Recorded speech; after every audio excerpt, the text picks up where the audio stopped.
Muy buenos días, Puerto Rico y el mundo. Buenas tardes, buenas noches, donde quiera que haya un puertorriqueño en el globo terráqueo. Soy Carmen Enit Acevedo y estamos en Bonita Radio, hoy sábado 29 de agosto del 2020. Y hoy tenemos un programa de Esto es lo último, con por lo menos 4 informaciones, análisis, información en profundidad sobre lo que está pasando en Puerto Rico con el gobierno de Wanda Vázquez Garcet, gobernadora sucesoral, que en un momento, en el 2017, cuando Ricardo Rosselló Nevares, electo en el 2016, era gobernador de Puerto Rico, le tiró encima el sistema del Departamento de Justicia cuando era secretaria a jóvenes estudiantes de la Universidad de Puerto Rico. Vamos a entrevistar a uno de los jóvenes que todavía desde el 2017 enfrenta un procedimiento ante la justicia de Puerto Rico, específicamente en el Tribunal de San Juan, porque allí hay policías de la División de Crímenes Cibernéticos de esa agencia de seguridad y fiscales del Departamento de Justicia que parecería que no tienen otra cosa que hacer, además de perseguir a los jóvenes universitarios que una vez dentro de las estrategias que entendieron eran necesarias para llevar su reclamo de no aumento a las cuotas de matrícula de la Universidad de Puerto Rico, interrumpieron una reunión de la Junta de Síndicos de la Universidad de Puerto Rico el 27 de abril del 2017. Hay fiscales, hay policías, y vamos a eso ya mismo con la entrevista con Francisco Santiago Cintrón. Pero también vamos a hablar de COVID, de cómo están las estadísticas de COVID y el impacto que está teniendo el repunte del contagio del COVID en Puerto Rico, con una buenísima noticia que hay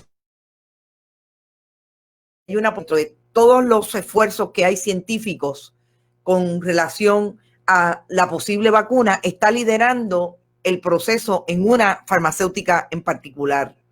Que también vamos a hablar de otras informaciones que están por ahí, sobre todo que Joe Biden le pidió permiso a el reggaetonero Bad Bunny para utilizar una de sus canciones precisamente para un anuncio de su campaña a la elección en las próximas elecciones en ese país, Estados Unidos. Bueno, vamos a hablar con Francisco Santiago Cintrón. Buenos días, Francisco. Buenos días a ti, buenos días a todas las personas que nos están viendo y escuchando. Está por ahí mucha gente de la diáspora. Nosotros somos un medio que tiene mucha participación de los puertorriqueños que están en cualquier parte del mundo. Y de hecho, hay muchos de ellos que también se sienten identificados con el tema que vamos a tocar hoy, porque también fueron víctimas de esa persecución de los aparatos del Estado en los años 70 y por eso tuvieron que abandonar el país. Así es que vamos a hablar un poco de lo que está pasando hoy. Decía que este evento se dio el 27 de abril del 2017. Yo quisiera comenzar, Francisco, porque tú nos digas lo que puedas decirnos de cómo se desarrolló aquel ambiente, que ustedes llegan a la oficina de donde están reunidas la Junta de Síndicos. En aquel momento había una presidenta interina, y llegan allí con su reclamo sobre lo que se estaba discutiendo en ese momento, que era el posible aumento de matrícula, como en efecto se dio a los procesos académicos universitarios de la Universidad del Estado. Bueno, yo creo que para poder entender ese día en general, más allá de lo que haya sucedido en ese día, hay que entender el contexto en que se desarrollan esas protestas en general. Claro. Estamos hablando de que en ese momento el movimiento estudiantil puertorriqueño construyó a raíz de las realidades que vivían a diario, ¿verdad? De precariedad, de desempleo y de los ataques frontales a la universidad, construyó un movimiento estudiantil que convenció a la gran mayoría de la población estudiantil a que era necesario llevar a cabo un acto de protesta mayor. Y en ese proceso logramos una cuestión histórica, y es que, por ejemplo, se creó la primera Asamblea Nacional Estudiantil, en donde pudo asistir, ha habido asambleas nacionales antes, pero pudo asistir más de 5.000 estudiantes de todos los sectores o de todos los recintos de la Universidad de Puerto Rico.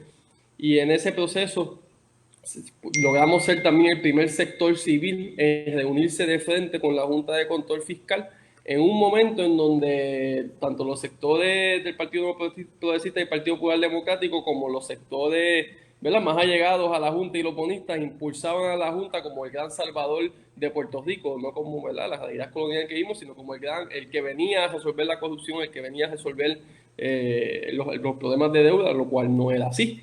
Ajá. Y en ese sentido logramos tener esa reunión. Se logró también aplazar por un año el alza de matrícula. O sea, de facto eso fue un logro del proceso huelgario. Uh-huh. Pero obviamente fue un proceso que fue muy álgido, fue un proceso muy confrontativo, y como ha sido siempre la historia ¿verdad?, de nuestros gobiernos al momento de nuestra gente exigir ¿verdad?, nuestros derechos, pues viene consigo un aumento de represión en donde se nos encausó por un lado a nosotros y nosotras a nivel criminal, pero por otro lado se investigó y se crearon unas listas y se obtuvo una información de miles de personas que no tenían absolutamente nada que ver con los hechos de ese día, inclusive más allá de ver por los en vivos que habían ese hecho. Y por el mero hecho de haber accedido a ver ese hecho, pues tenemos gente en unas listas que tiene el Departamento de Justicia con información de esas personas. Y yo creo que ahí es donde va el meollo Claro. del asunto, ¿no? Y yo creo que el que tengamos esta conversación hoy, meramente un día después de que nos enteráramos, por un lado, de que, ¿verdad?, todavía no se ha analizado el SafeKit para poder tener la evidencia de DNA de quiénes fueron los violadores de la muchacha en Añasco. Y por otro lado, ver la toalla abrumadora que el fiscal especial independiente le tiró a la manada azul, a la famosa manada azul, ¿verdad?, donde estaba Villafañe, donde estaba Elías Sánchez, donde estaba Ricardo Rosselló, en donde se engavetó la investigación que se tenía en contra de ellos, aún a sabiendas de que es altamente posible que los chats que tenían ese Telegram, que todos y todas lo leímos, y es una de las razones por la cual se forzó la renuncia de Ricardo Rosselló, pues contienen delitos contra el pueblo de Puerto Rico. Entonces, ¿verdad?, cuando se trata de la protesta, cuando se trata de manifestantes, cuando se trata, ¿verdad?, de la pobreza, pues Claro. el Departamento de Justicia es muy rápido para investigar y es muy rápido para alocar recursos para establecer el proceso punitivo, ¿verdad? Pero cuando se trata de los suyos, cuando se trata, ¿verdad?, de la gente alrededor de lo que son las élites políticas, pues ahí es hasta los pies. Claro. Y investiga un poquito y engaveta rápido. Bueno, primero quiero aclarar que no fue el fiscal especial independiente, todavía no le ha tirado la toalla al Telegram chat, fue la Oficina de Ética Gubernamental en el proceso administrativo precisamente relacionado a la ética, por un asunto puramente procesal de derecho de manejo de evidencia, que a mí me llama la atención cómo Ética Gubernamental trata el documento como si estuviera frente a los tribunales a un procedimiento de criminal, cuando lo que se trata precisamente es de manejar, sí, sabemos que puede llegar a ser un caso criminal, pero en la Oficina de Ética lo que se procesan son querellas administrativas. Así que sí, fue la Oficina de Ética. Pero antes de seguir contigo, por favor, a los que nos están escuchando y a las que nos están escuchando, se me olvidaron las palabras claves, empecé de lleno con el tema.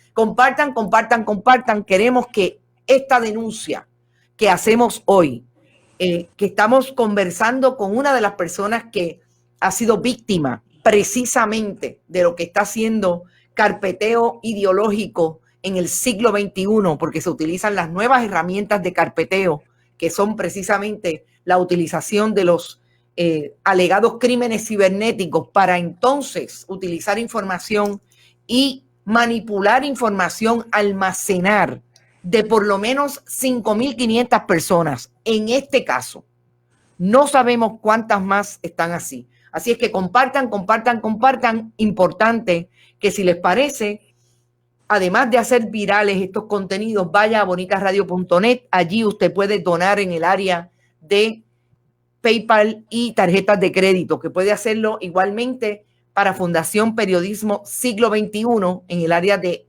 negocios ATH Móvil, Fundación Periodismo 21. Y también cheques o giros postales a nombre de Fundación Periodismo Siglo XXI en correo general PMB 284, P.O. Box 19400, San Juan, Puerto Rico 00919-4000. Sigo conversando con Francisco Santiago Cintrón, uno de los jóvenes universitarios que, además de carpeteado, porque Francisco, me imagino que ustedes son los primeros, ustedes los 5 que van a juicio el próximo lunes fueron los primeros en la lista del carpeteo, y así sucesivamente, todos los que utilizaron 3 redes sociales fundamentales: el Facebook Live de Pulso Estudiantil,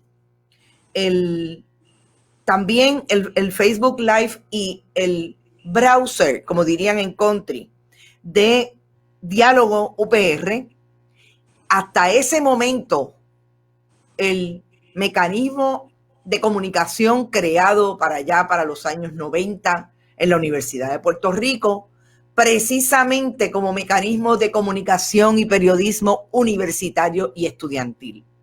Y además, un tercero que es Centro Punto de Comunicación Estudiantil, que para las huelgas 2009 hasta el 2017 fue un mecanismo utilizado por los estudiantes para manejar información, no solamente las huelgas, sino todo lo que tenía que ver con los derechos que estaban reclamándole a las administraciones universitarias. Entonces, lo más interesante es que este policía de la Unidad de Crímenes Cibernéticos específicamente, y voy a decir el nombre porque a mí una de las cosas más importantes que persigue nuestro proyecto es precisamente ubicar, denunciar, pero ponerle rostro y nombre y apellido a los funcionarios que se atreven a carpetear en el siglo XXI.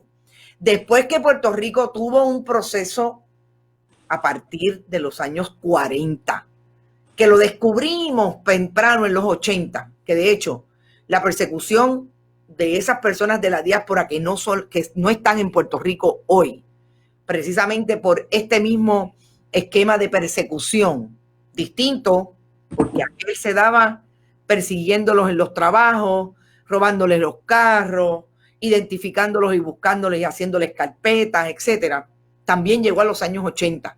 Fue en los 80 que se destapa todo lo que conocimos entonces como el carpeteo ideológico, y ahí está el procedimiento judicial, y ahí está el juez, uno de los jueces que manejó el asunto en el Tribunal Superior de San Juan, Arnaldo López, etcétera. Sí, llegaron a los 80, y gracias Lourdes López por corregirme que no solamente fue en el 70.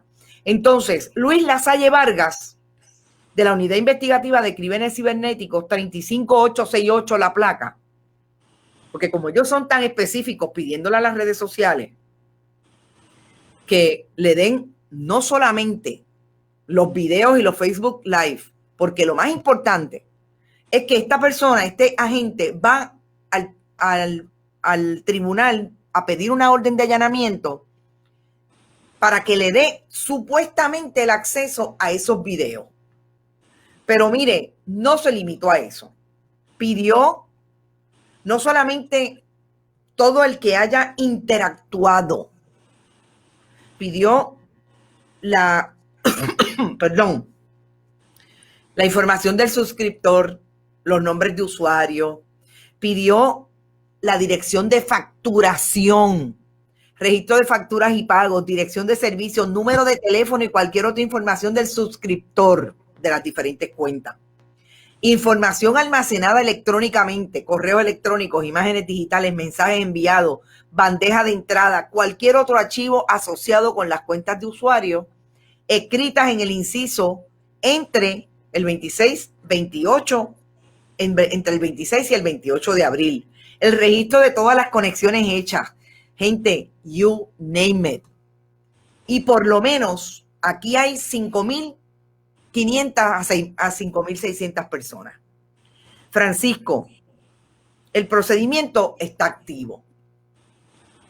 ¿Cuáles son las alegaciones? Si tú me puedes explicar, tú eres un estudiante de Derecho que estás en el proceso de reválida, pero obviamente también como acusado tienes derecho a entrar en el manejo del caso con tu abogado, el licenciado Juan Acevedo Cruz, a ayudarlo en el proceso de preparar tu defensa. ¿Qué alegaciones hace el Estado para entender que esta información es fundamental para probar los delitos que se le imputan a ustedes? Para empezar, dinos cuáles son los delitos que se le imputan. No, o sea, yo creo que aquí, bueno, seguir enfatizando, ¿no? Nosotros estamos ahora la próxima semana potencialmente en juicio. El lunes. Por ende, entrar minuciosamente en lo que sería, ¿verdad? Los elementos del delito o cómo, ¿verdad? Cuáles son las estrategias que se van a estar figurando. No, yo no quiero que me entres en estrategia. Déjame aclararte algo. Yo no quiero que me entres en estrategia. Conozco muy bien el procedimiento y no te pediría eso jamás. Lo que pasa es que ustedes sí deben saber qué alegan las autoridades. Primero, cuáles son los delitos que se le imputan. Vamos a empezar por ahí. Eso es una cuestión de hecho porque eso está en la denuncia. Bueno, o sea, vuelvo. Aquí a nosotros nos acusa, algunos de nosotros y nosotras, de 2 delitos graves, o uno grave y uno menos grave. Todos tienen que ver específicamente con la acción que se llevó a cabo en un día específico, que fue el 27 de abril.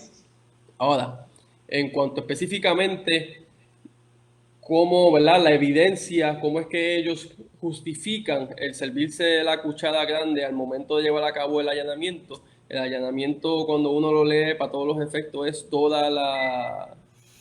todo el flujo de interacciones, claro, que cualquier persona tuvo con las páginas, como bien dijo, Diálogo, Pulso y Centro de Comunicación Estudiantil, que las 3 páginas de una manera u otra son páginas periodísticas, son páginas cuya función en ese momento eran, ¿verdad? Llevar a cabo un proceso de reseña de todas las actividades que se estaban dando conforme, bien sea de la Universidad de Puerto Rico o del movimiento estudiantil como parte, ¿verdad? de claro. la Universidad de Puerto Rico. Y ante ello, esta gente decide, ¿verdad? Fiscalía decide someter una orden de allanamiento que no se limitaba únicamente a lo que tenga que ser o no, ¿cómo decirlo así?, vigente para el caso, o sea, por los videos, por ejemplo, sino que aprovechó para servirse de la cuchara grande y recibir toda la información posible. De la manera en que yo he tratado de explicar esto anteriormente, para poder, ¿verdad?, hacer comparaciones con, qué sé yo, el momento de las carpetas, por ejemplo, con un momento de los 80, es que Claridad graba un video, Fiscalía decide allanar Claridad, y en vez de únicamente buscar el video, coge y se lleva a la lista de suscriptores. Claro. ¿Qué tiene que ver la lista de suscriptores con el video? Absolutamente nada. No tiene nada que ver, no hay ningún tipo de correlación entre la lista de suscriptores de Claridad y el video que puedo no tener, ¿verdad? Según Fiscalía, los hechos para ellos probar su caso.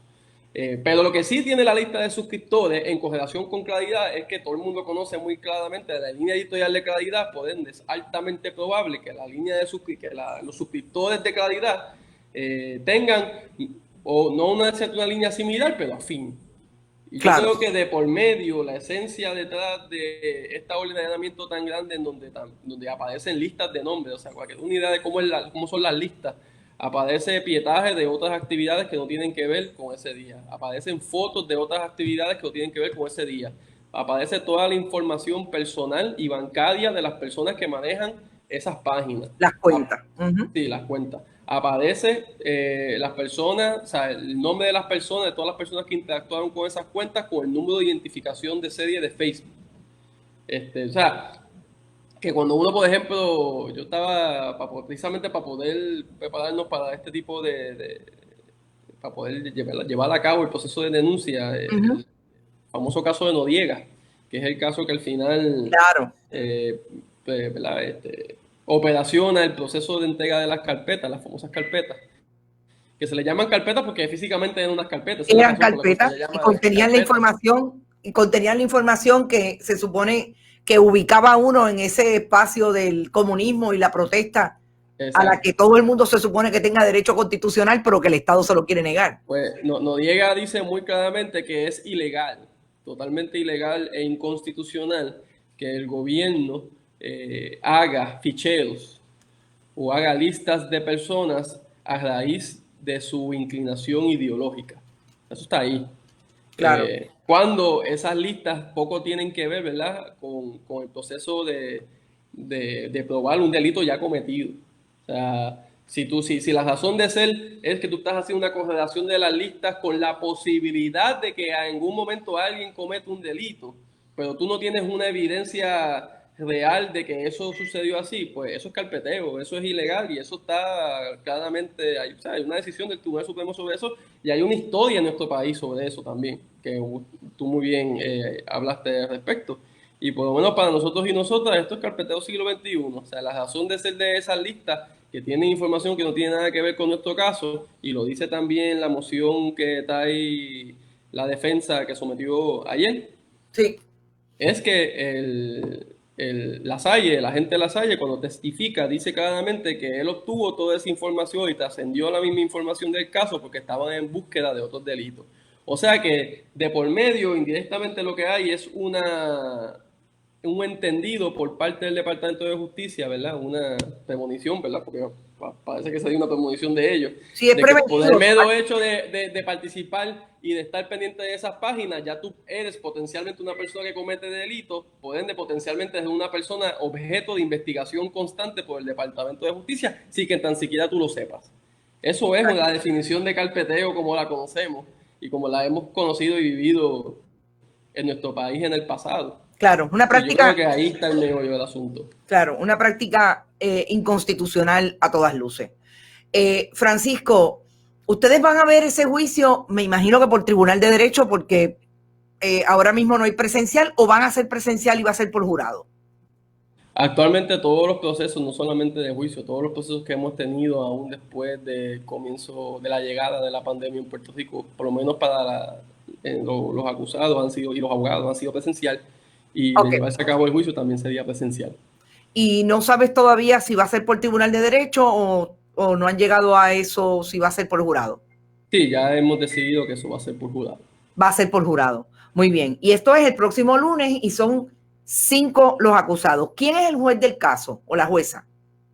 Eloína Cancel, entiendo que se llama. Eloína Torres Cancel. Muy bien. Te agradezco mucho, Francisco, que hayas sacado este espacio sábado para hablar con Bonita Radio sobre este tema. No solamente es importante para mí como periodista, sino es un compromiso de Bonita Radio hablar sobre la universidad y sobre todo lo que entendemos visibiliza una vez más lo que pueden ser los mecanismos del Estado para continuar reprimiendo la protesta. Les deseo mucho éxito y que hablemos a partir del lunes o a partir de la resolución del caso sobre cómo termina y sobre todo que ustedes sigan el camino del estudio y de la denuncia porque el país lo necesita mucho. Muchas gracias por estar acá. Gracias a ti. Bueno, escucharon a Francisco Santiago Cintrón. Yo voy a empezar por contestarle a Zaira Gotay, que hace un recordatorio de lo que ocurrió en el 54 con Pedro Albizu Campos y lo que ella dice que fue el arresto y encarcelamiento. Tiene toda la razón. No entiendo por qué trae Zaira Gotay el asunto tan enfática de cómo ocurrió aquel hecho y quién era el gobernador. Todo el mundo sabe que era el gobernador del Partido Popular, obviamente, y fundador de ese partido, Luis Muñoz Marín. Lo que pasó en el 54 es totalmente deplorable. Lo hizo el Partido Popular y por aquí siempre estamos bien al punto con relación a la historia, Zaira. Lo que hace hoy el Partido Nuevo Progresista es igualmente condenable. Después de que en el 1988 el Tribunal Supremo emitió una resolución, una sentencia condenando el carpeteo ideológico. En aquel momento, 135,000 carpetas que confeccionaron desde aquel momento en que empezó el carpeteo en los años 40. Que el carpeteo ideológico, la violencia de Estado del Partido Nuevo Progresista, constituida en el gobierno de Carlos Romero Barceló, le costó la vida a dos jóvenes independentistas, Arnaldo Darío Rosado y Soto Arribí. Lo condenamos de unos y de otros. Y en este momento,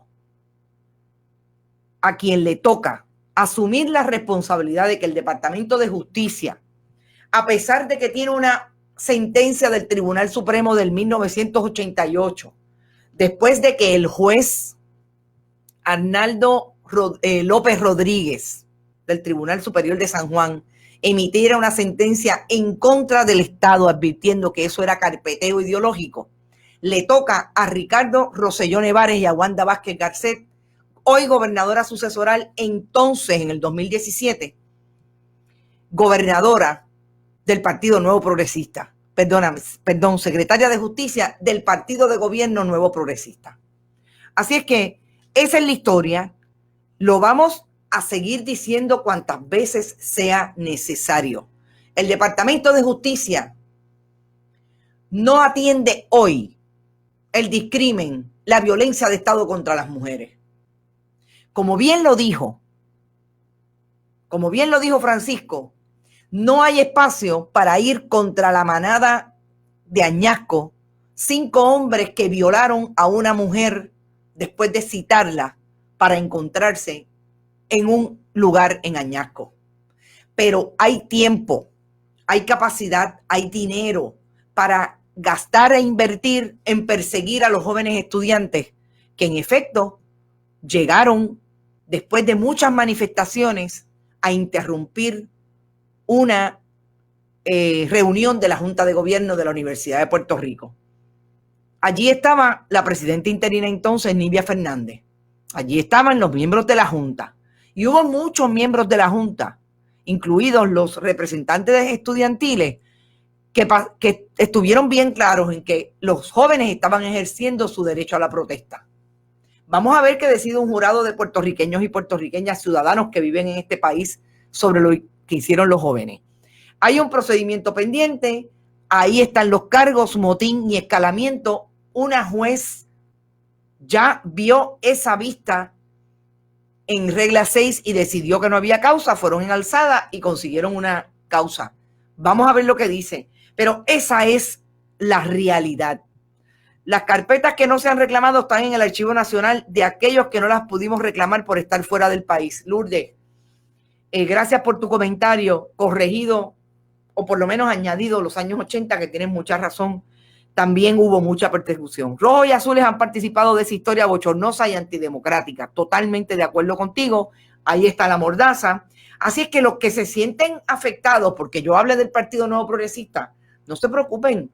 Yo incluyo al Partido Popular Democrático. Los que están hoy son los PNP. Si mañana llegan los populares y hacen lo mismo, igualmente lo haremos. Si llega otro grupo a dirigir el gobierno, igualmente lo identificamos si se atreven a ejercer la violencia del Estado contra los jóvenes universitarios y todas aquellas personas, como las 4 personas la semana pasada, que solamente fueron al Departamento del Trabajo a exigir lo que les pertenece, que es el desempleo que no se lo dan desde marzo.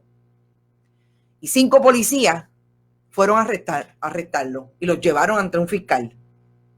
Así es que no tengan el cuero muy finito, que el partido al que ustedes representan le ha hecho mucho daño a este país. Y ahí está la gobernadora sucesoral. Y utilizar el proceso criminal para un caso político. Exacto, Alexa Paola. Saludos, Alexa. Bienvenida a Bonita Radio. Tampoco quieren apresar a los abusadores. Como bien dijo Francisco, ni por una querella ética quieren acusar a Ricardo Rosselló Nevares y a la manada, a los brothers del Partido Nuevo Progresista, que protagonizaron la historia del verano del 2019 a través del Telegram chat. Ni con un palito largo quieren tocarlo. Entonces, vámonos al COVID. El COVID sigue siendo una crisis en Puerto Rico, aunque esta imagen que ven, que es una estadística, está denotando que algo está pasando. Quizás las continuas informaciones que le estamos dando al país en términos de que se protejan, porque hay país, lo que no hay es gobierno. Está bajando un poco la curva. Lo que necesitamos es que se aplane como la logramos aplanar cuando las medidas eran importantes tomarlas y el Estado las tomó. El problema es que nunca ha vuelto a tenido un proyecto para aplanar esa curva que no sea el lockdown. Y eso es peligrosísimo. A partir del 11 de junio ya ustedes saben que esto aumentó y hoy las personas que están, los nuevos casos son 240 casos, 321 probables y 4 muertes que se han sumado a las personas que han sido víctimas del COVID. Los resultados son entre el 18 al 26 de agosto y las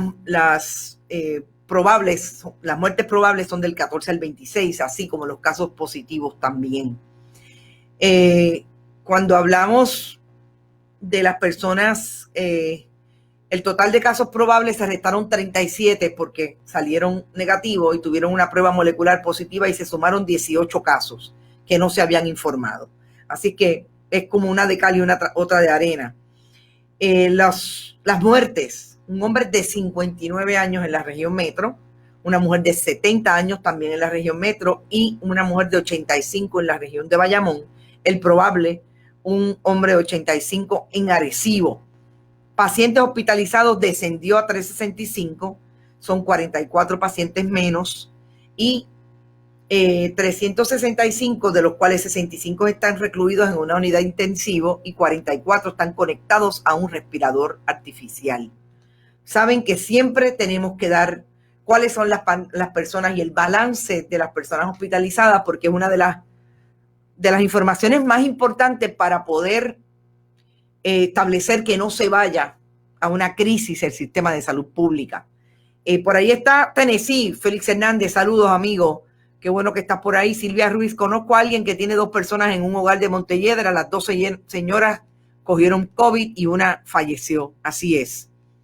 Los brotes en los hogares de ancianos, ayer hablamos un poco de eso, de 13 brotes, por lo menos 7 son en el área de Bayamón. Gracias por estar por ahí como siempre y compartir y por tus aportaciones siempre, Silvia, a Bonita Radio. Eso mismo vengo preguntándome, ¿cuándo? Eso me pregunto. Si no tiene que salir de su casa, quédense en su casa, definitivamente. Si no tiene que salir, no salga. Los que tenemos la capacidad para tomar esas decisiones, lo podemos hacer. Pero hay mucha gente en Puerto Rico y muchas personas de edad avanzada que viven solos. No tienen, por las razones que sea, quien le haga la compra. No tienen incluso la capacidad de montarse en un carro e ir en el carro. Así que esas personas dependen. Yo siempre hablo de la ayuda comunitaria. Usted vive en una urbanización, vive en un lugar que sabe que viven muchas personas de edad avanzada. Tóquele la puerta. Fela, ¿necesitas algo? Yo estoy aquí. Yo voy al supermercado. Hoy fui a las 6 de la mañana. Bien poca gente. Muchas personas de edad avanzada que obviamente pueden ir a esa hora. Pero el que no puede ir, vamos a ayudarlo. Es parte de lo que tenemos que hacer. Y yo insisto, y no lo digo yo nada más, ahora lo dice también Ibrahim Pérez y la demógrafa Judith Rodríguez. Aquí el gobierno no tiene plan y no esperemos que lo tenga porque no lo van a tener. La gobernadora ahora anda en chisma con todo el mundo que no votó por ella. Y ahí está, no da la cara. Resistir es la consigna, definitivamente. Policía les gusta el PNP que está lleno de todo tipo de delincuentes. Qué ironía. En el que está de Georgia murió un bebé de 1 añito. Wow. Sí, esto está fuerte. Bueno, entonces una buena noticia alrededor del asunto del COVID Para mí esto siempre serán buenas noticias y de hecho nosotros tenemos uno de nuestros internautas que también participa de un proyecto científico relacionado a la vacuna, esta vez con una farmacéutica, pero del lado de lo que están haciendo los ingleses. Y yo espero poder entrevistarlo para tenerles esa entrevista en un par de semanas. La nota interesante e importante es que hay una puertorriqueña que tiene un acento mexicano.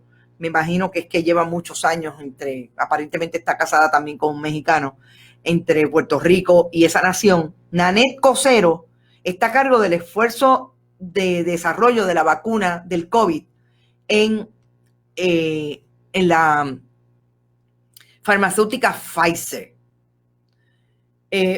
Nanette Cosero estuvo en entrevista con el compañero José Delgado, es la presidenta a nivel global del programa de vacunas, negocio de 6,000 millones nada más.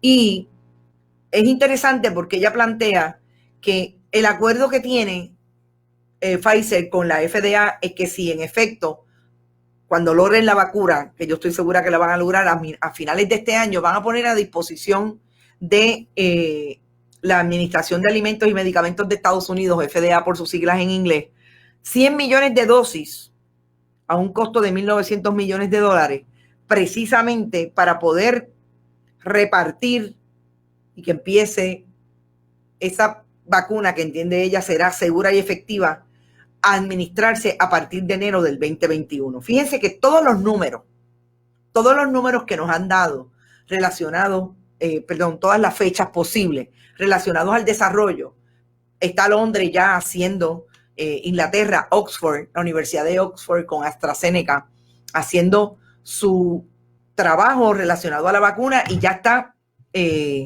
haciendo las pruebas en humanos.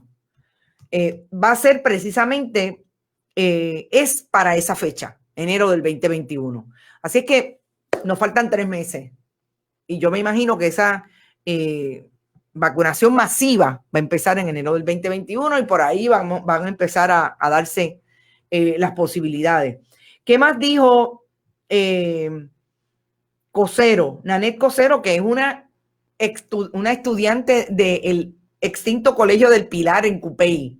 Se fue, hizo un doctorado en farmacia, estudió en Puerto Rico, hizo un bachillerato en farmacia, después un doctorado, una maestría y una maestría también en negocios y para adelante, ahí está. Lleva 18 años en Pfizer, ha ocupado diferentes puestos y ha estado al frente de las operaciones de mercados emergentes como Latinoamérica, África, Oriente Medio y Asia. Excelente. Yo creo que estas son bien buenas noticias en Estados Unidos. Recuerden que solamente en Estados Unidos, que es el país hoy, el epicentro del COVID, han muerto 181,000 personas de COVID-19. Sabemos por dónde anda el presidente Trump. Me encanta el foco de Cosero, de Nanette Cosero, que es que la ciencia ganará. Ciencia. Por favor, ahí vi a los republicanos unidos en esa convención republicana que nadie tenía mascarilla. Es increíble cómo ese país ha caído en lo que cayó. Y yo tengo una imagen que quiero compartir con ustedes antes de pasar al último tema, que es Bad Bunny y su canción y su video con relación a Joe Biden y la campaña a la elección del Partido Demócrata. Y quisiera que nuestro director, David Esperón, ponga esa imagen que yo le envié.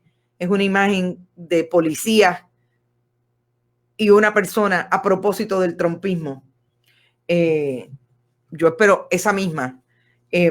Vamos a compartirla porque quisiera de ahí partir a lo que es este esfuerzo de Bad Bunny, que no hablan de intercambio económico, me extrañaría, pero el esfuerzo que se ha unido a la campaña de Biden con una de sus canciones. Y esta imagen es poderosísima.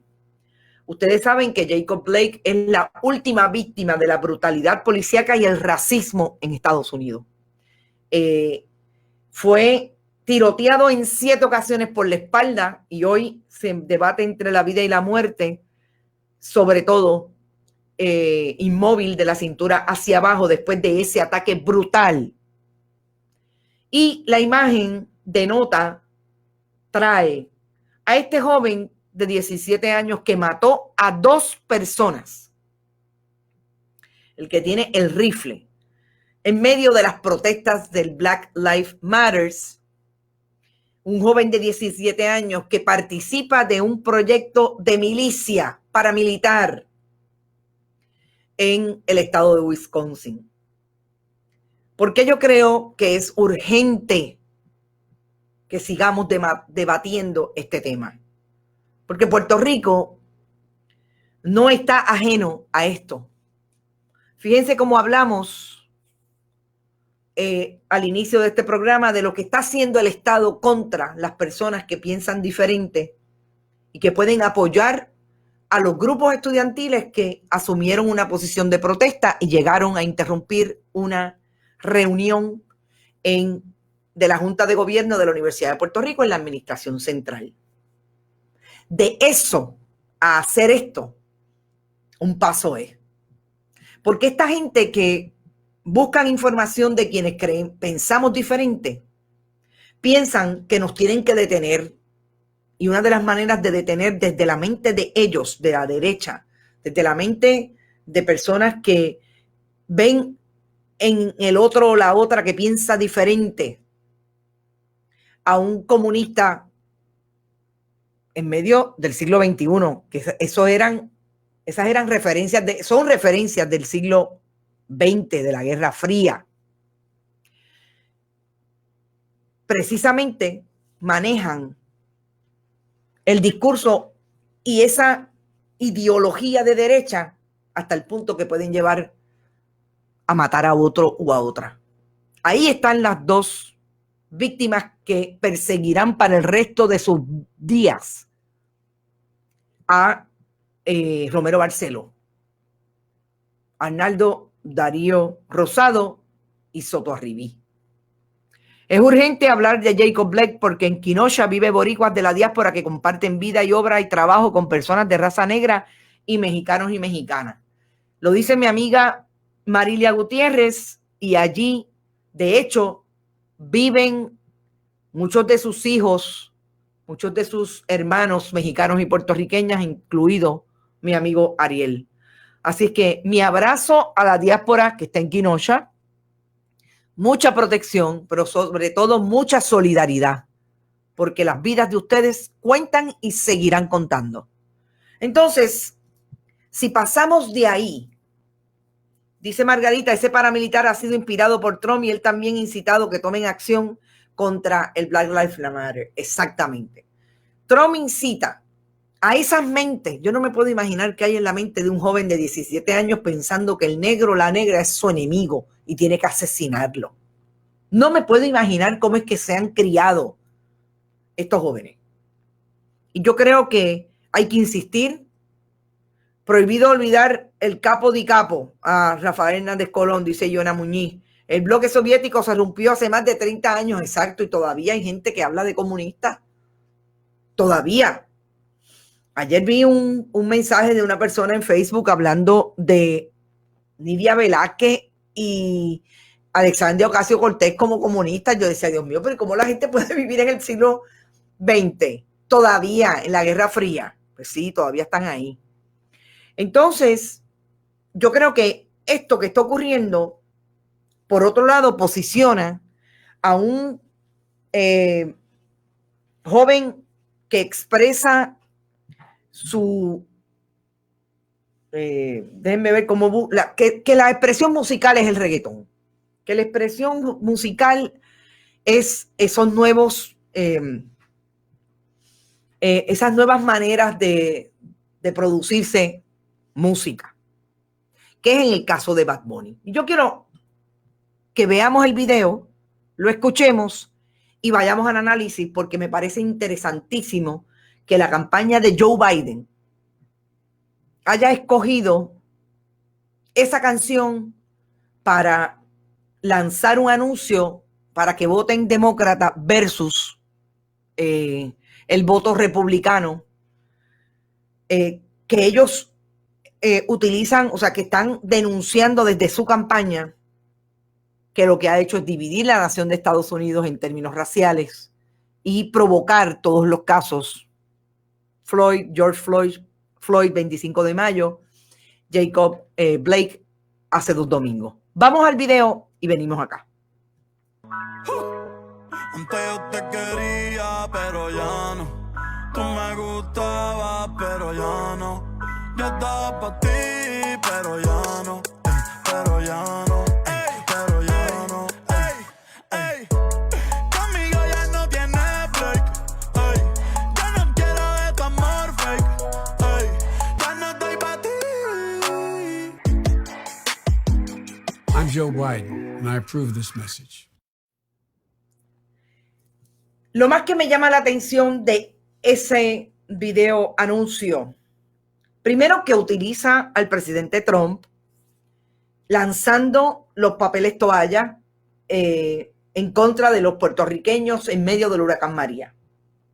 Se estima que en Estados Unidos la diáspora puertorriqueña que está disponible para votar excede los 350,000 electores. Eso puede ser mucho en unas áreas y mucho y poco en otras áreas, dependiendo de dónde se concentre. Pero definitivamente 350,000 entre unos y otros le puede hacer una mella a cualquier candidato. Así es que me parece importante que hayan utilizado esa fuerza política que pueden tener los puertorriqueños en Estados Unidos, precisamente para votar en contra del presidente Trump. Tú me gustabas, pero ya no. ¿Por qué? Porque yo creo que están partiendo definitivamente de lo que es una realidad, de que muchos latinoamericanos, que es la voz que representa Bad Bunny, puertorriqueñidad por un lado, pero latinoamericanos, porque hay muchos hispanos, incluidos los cubanos en Florida, que votaron a favor de Trump. Las imágenes brutales, dice Sandra García. Las imágenes son impresionantes porque tú me gustabas. Fíjense que el principio es toda la gente que fue a aquella convención y apoyó al presidente Trump para ganar en el 2016. Y ahora todo lo que ha cometido, sobre todo todas las injusticias alrededor del Black Lives Matter y la pandemia. Señoras y señores, porque la pandemia le cuesta vidas a republicanos y a demócratas. Y me parece que eso también es un mensaje poderoso, fuerte y bien organizado. Y entonces, yo creo que si aparentemente no ha habido acuerdo económico, que si fue, a pesar de, ahí están los inmigrantes y lo que ha hecho el presidente Trump en la frontera con México. En esa parte que los mexicanos quieren rescatar entrando a Estados Unidos y el presidente Trump los trata como ya sabemos que ha tratado a todas las minorías en Estados Unidos. Definitivamente, como dice Sandra García, estoy de acuerdo, va dirigida a los latinoamericanos que en un momento dado pudieron haber estado con Trump y se dieron cuenta, este anuncio quiere establecerle que esto fue lo que les hizo el presidente Trump. Hay otro con Alejandro Fernández, ese no lo he visto. Me parece interesantísimo. Yo no sé si Bad Bunny es republicano, no sé si es demócrata, no sé si es PNP. Aparentemente se sacó la tarjeta electoral para ni rojos ni azules. Así es que veremos a ver. Vamos a ver si sale como los candidatos que vienen y votan y después salen, enseñan la papeleta a ver por quién votaron. Tengo que volver a oírla, aunque no creo que tendré tiempo para eso, dice Alexa. Salieron del closet, siempre han sido racistas. Siempre han sido racistas. Pero lo más interesante, y es lo último que voy a decir, que Bad Bunny va a tener que hablar con Jennifer González porque todo el mundo, muchos latinoamericanos, sobre todo el liderato que votó por el presidente Trump, ha dicho en lo que se ha convertido la presidencia del presidente Trump en esa nación. Pero Jennifer González y José Carrión Tres Palitos siguen siendo republicanos y trumpistas. Republicanos y trumpistas. Así que con eso los dejo. Hoy es sábado. Yo me voy hasta el lunes a las 8 de la mañana que vuelvo con Noticias con Café. Vamos a darle seguimiento al caso de los jóvenes universitarios. Se empieza a ver el lunes, lo van a ver por tribunal, por jurado. Interesante. Vamos a insistir también en hacer las diferentes búsquedas de información. El Departamento de Hacienda nos debe una entrevista, el Departamento del Trabajo. Vamos a insistir en que se den.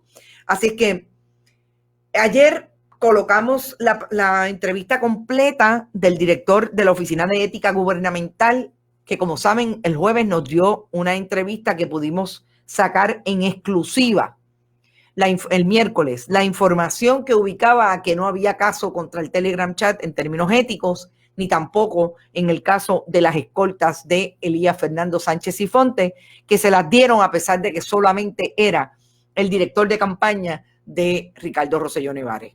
Seguimos, vamos a ver si el Departamento de Justicia hace algo más que encausar a jóvenes universitarios que están empezando su vida profesional y que insisten en tener el derecho a la protesta. Recuerde, bonitasradio.net, allí usted puede ir y donar, importante, con tarjeta de crédito o PayPal, que puede hacerlo igualmente en ATH Móvil, donde quiera que se encuentre y tenga la aplicación, tire para adelante, Fundación Periodismo 21 en el área de negocios. También puede hacerlo a través de cheques o giros postales enviados al correo regular, Fundación Periodismo Siglo XXI, PMB 284, PO Box 19400, San Juan, Puerto Rico 00919-4000. No se olviden que estamos en iVoox, iTunes y Spotify, que somos número 32 en los podcasts más escuchados a través de la aplicación de iTunes en Puerto Rico. Queremos ser número 1. Noticia importante, periodismo, información, contenido, contestatario, valiente. Bonita Radio. Éxito. Nos vemos el lunes. Buen fin de semana. Yo voy a cocinar mañana. Hoy me voy a comer un lechoncito que me prometieron y yo espero que traigan por ahí. Eso marida muy bien con cualquier vino o espumante. No olviden el wineryoutlet.com, es uno de nuestros auspiciadores. Que Buen Vecino Café. Nos vemos el lunes allí después del programa. Allí hay café, pero mañana tienen brunch. Y la Cooperativa de Vega Alta, como siempre, contigo primero. Éxito. Nos vemos el lunes. Que la pasen bien.